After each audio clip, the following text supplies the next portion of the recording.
Hello friends, welcome once again to another video among the series of Pixlpal firmware tutorials.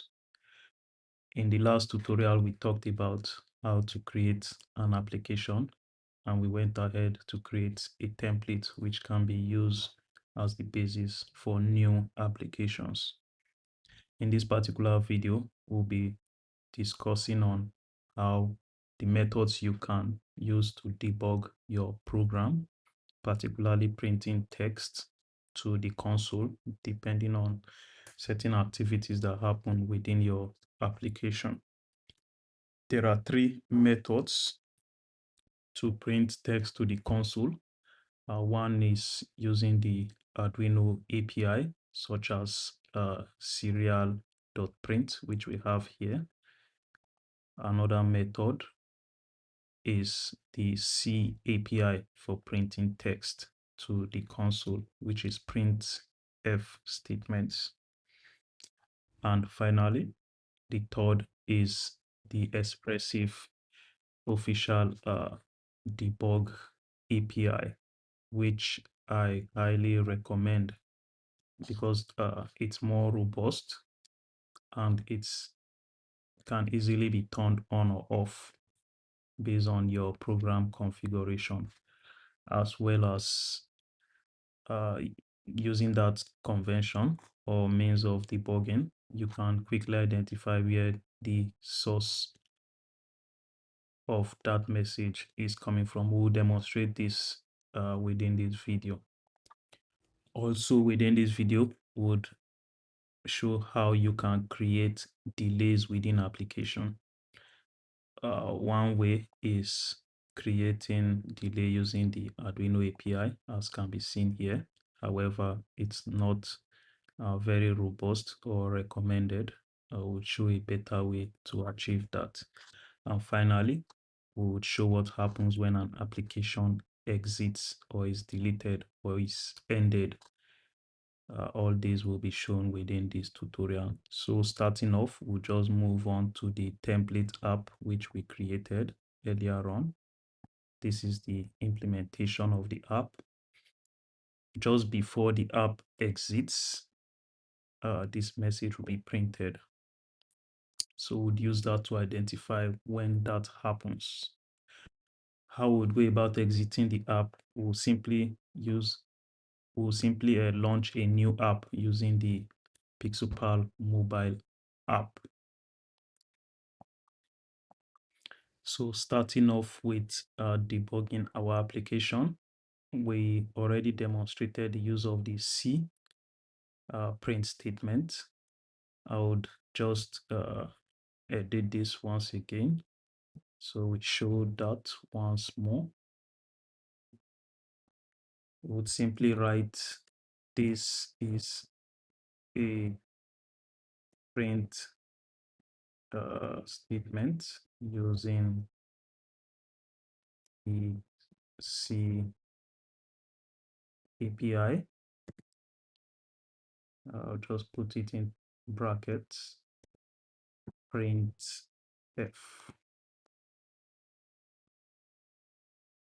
Now, whenever you use the print if statement, you have to, if you need it printed on a separate line, you have to include the new line escape command. For instance, I'll print this on its own line by preceding the whole of the text with a new line symbol. That's for the C language.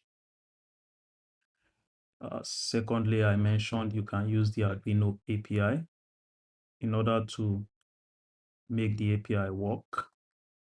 Upon initialization of your Pixlpal program, you have to start off the serial port communication using this syntax serial.begin and the baud rate specified. So I have uncommented that when we restart the app, we should see this printed, and I'll just go ahead and copy this serial.println, the Arduino convention for printing statements. I'll paste that here. I'll copy similar for this. Now I would preset this so it appears on a completely different line.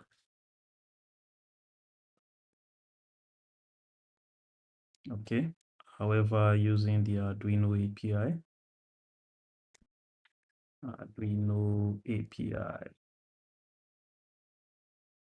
this can go up. Then finally, using the expressive official debug syntax. Now, to implement the expressive debug syntax, what you first of all do is to declare a tag that will be used to identify the file from which the debug statement or write-up is coming. So how you do that, you simply just declare the tag static constant. Okay, Copilot have done the rest. So this is the API or the statement to get a tag. So you give the tag a name. It's simply a constant string. The essence of this will be saved in the flash memory of the Pixlpal, preventing this variable from occupying internal RAM memory. So this will be our tag, Pixlpal template. Then you can go ahead and use the tag within your application or throughout this file. Now, usually what you do is you name your tag based on the file you are working in. If this is a different file, make sure you specify that in the tag name. So how you implement within your program the debug statement is you use the expressive define macro, which is ESP in capital letters. You can see Copilot has already completed the statement ESP underscore log I. So here the I indicates that you wish to print an information to the console. Now, if it is an error, you can either print information, error, or warning.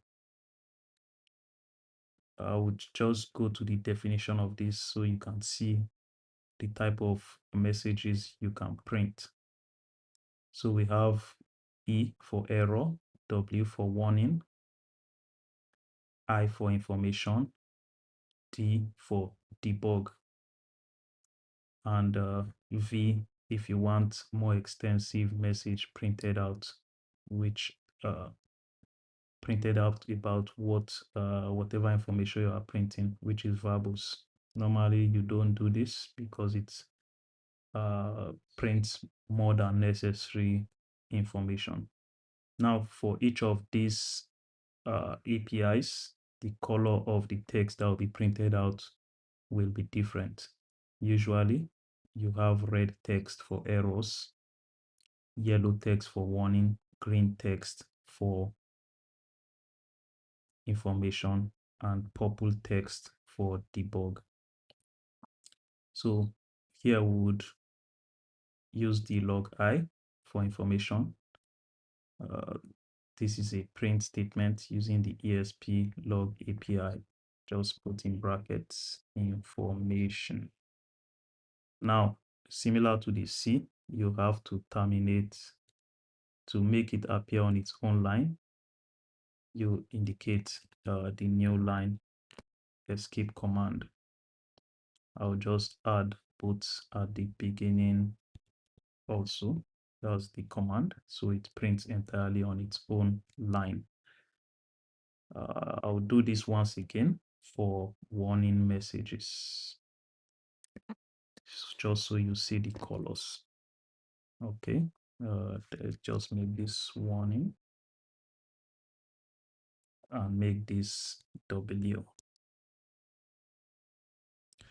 So here we have, okay, I would lay the error, you can try it on your own. Now this will be printed when we execute this application. So these are the three methods for debugging your program. Notice this, after the macro, you have your tag, which you specified over here, and the debug message.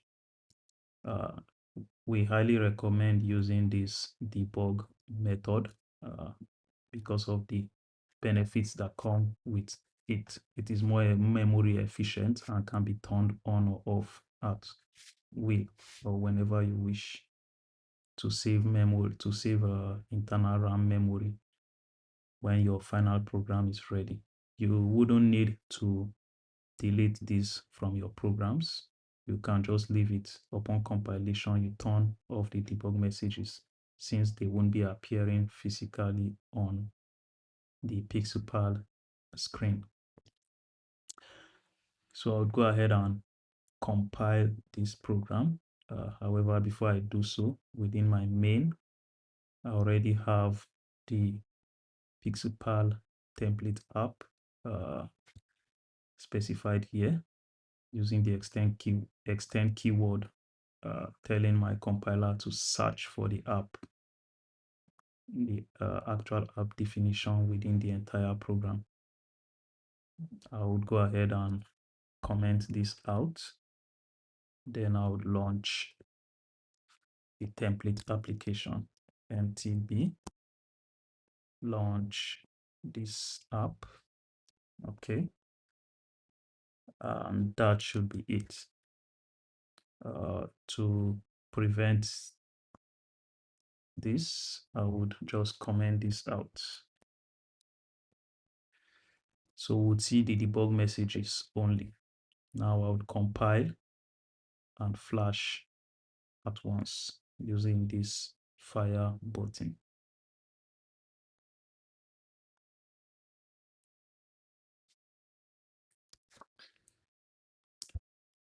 The program is compiling. Hopefully that should end any moment from now.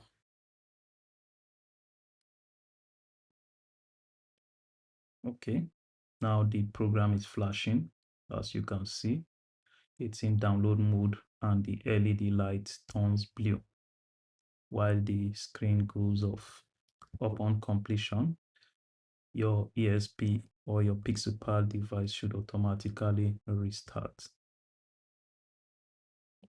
It's almost done. Okay, 100%. Initialization. Okay, I would expand this so you can see the debug messages. Okay, every 5 seconds it prints this out. I will terminate this so you can easily monitor the output. So I have stopped the debug messages from coming out. The first, you can see a warning, Pixlpal templates. This specifies the time after restart when the bug occurred, or rather, if it's not a bug, when the debug message was fired, the file which we specified in our tag, as well as the message. So you can see it's yellow color indicating it's a warning message, depending on the message you would want given off based on your program. We have this particular debug message was printed 13 points. Sorry, yeah, about 13 to 14 seconds after the program started. This is in milliseconds. The tag as well as the message in green showing it's an information. This is warning. This is your Arduino statement using the Arduino API. And finally, this is your print statement using the C API. Now we'll move on to creating delays. Now, within your program or application, there are instances where you would want delays to occur. It could be 5 seconds. It could be 10 to 15 seconds. Let's leave this at 15.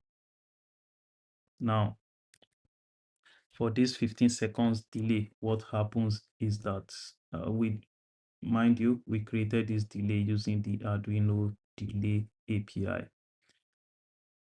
You simply write delay and then the amount of milliseconds. When this delay is fired, what happens is that this particular FreeRTOS task is paused. No execution happens. It's temporarily put into suspension while the delay elapses. Now, when this occurs, there are situations where you may not want the app to run any further. Say you want to change to a different app. While this delay is still in progress, nothing within this loop runs.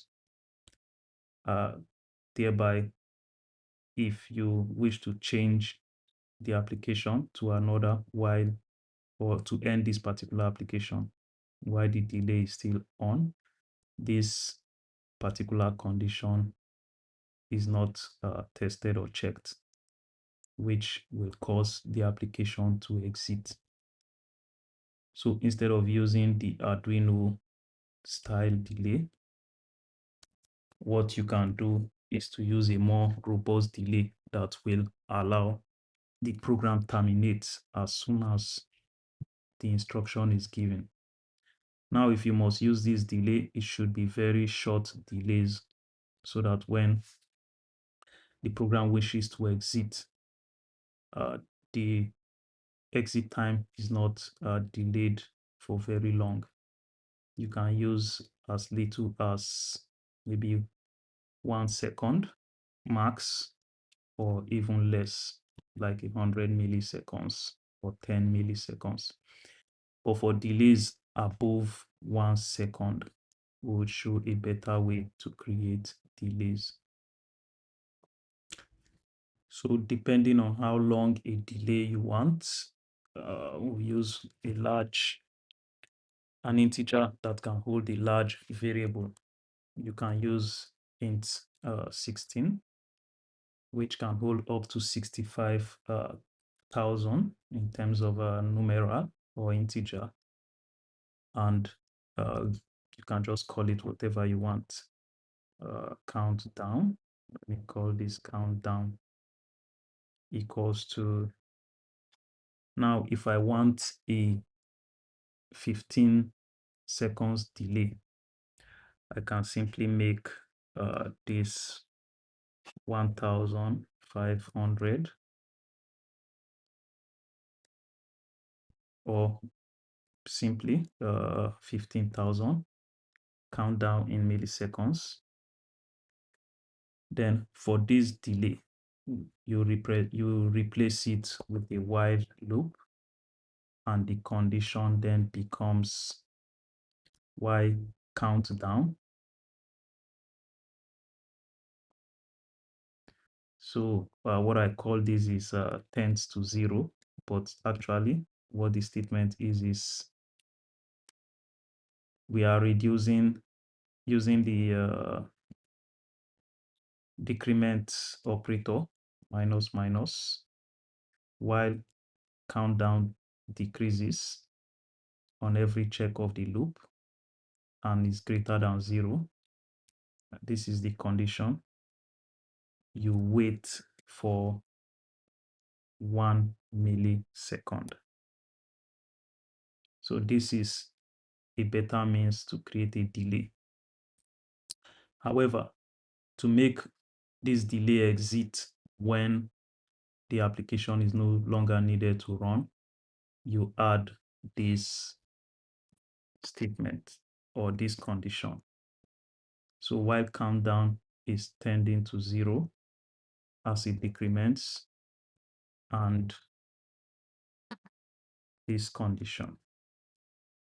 So while the app is active and while countdown is decrementing to 0, this delay should run.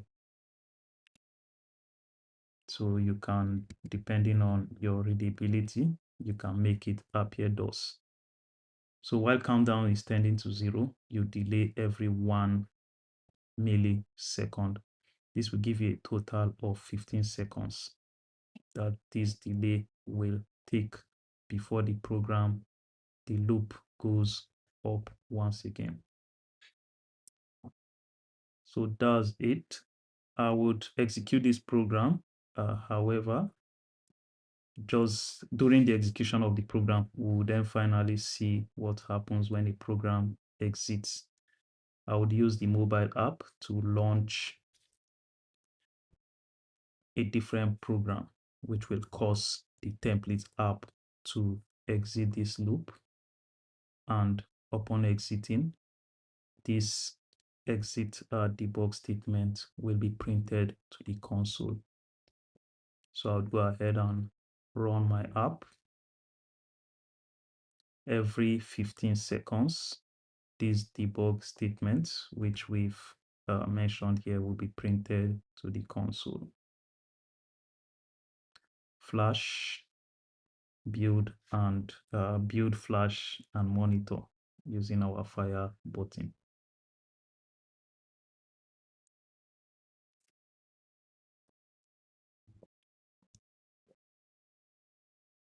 I would connect my device. Okay. Yeah, flashing have commenced. You can see the blue light indicating flashing is ongoing, or writing of your new program to the Pixlpal device is in progress.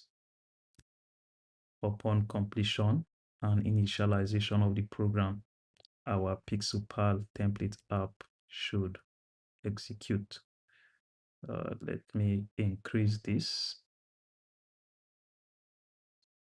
Okay, initialization should be completed.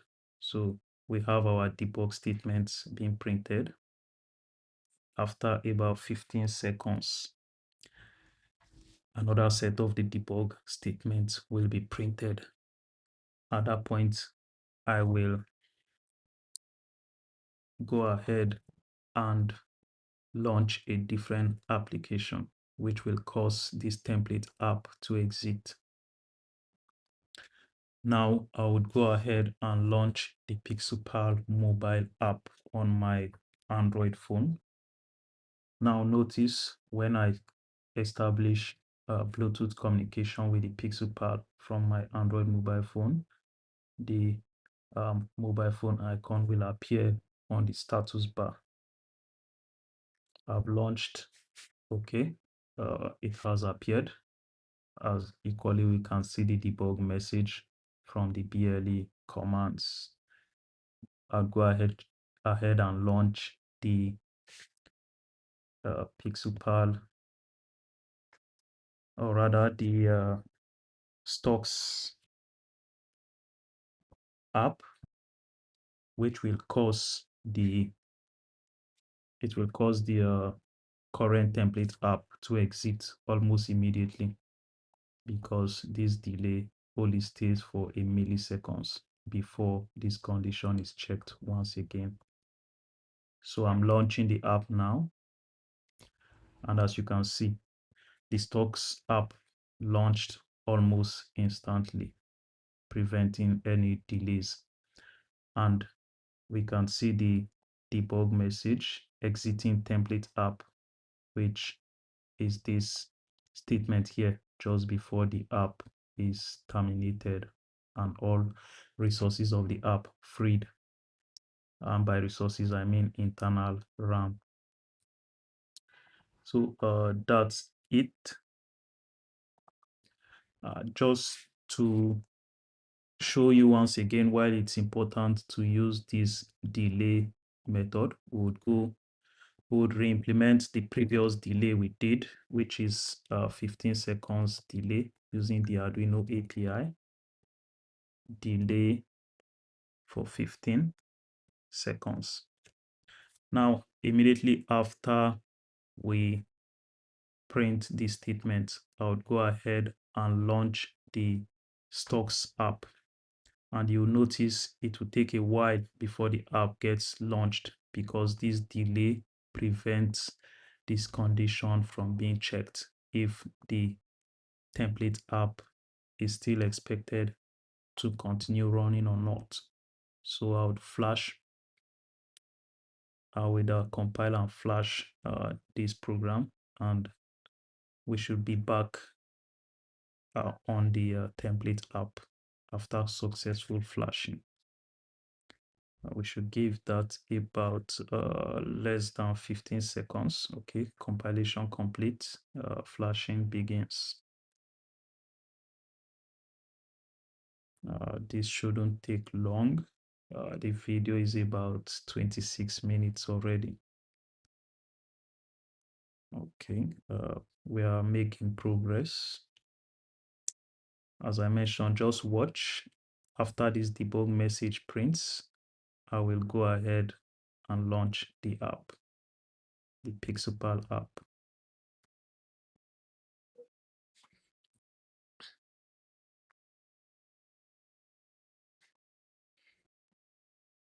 Okay, good. We have the template app on display. Notice the Pixlpal app icon is not showing.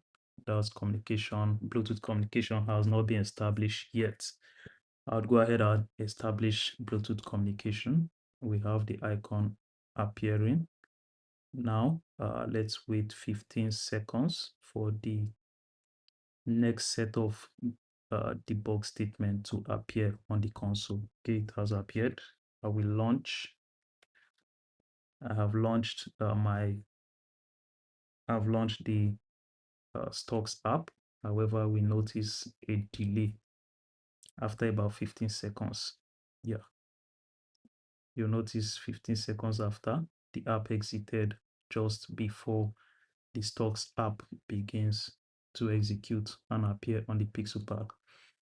So this is the reason why you would want to create delays within application using this conventional statement. A while loop with a countdown that tends to 0, and then the condition of whether the application is still active or not. Then you make your delays either 1 milliseconds or multiples of, for instance, if I take out one of the zeros, divide by 10 to still achieve 15 seconds, I make this 10 milliseconds. However, if that calculation might not sit well with you, you can just do 1 milliseconds delays. So I'll just take this back, 15. Thank you once again for listening. In the next series of in the next series of tutorials, we will dive right into actual app creation using or demonstrating the various APIs to build an application, such as drawing on the screen using the rotary encoder, communicating via Bluetooth with the mobile app, and many more. Thank you once again for listening. See you in the next one.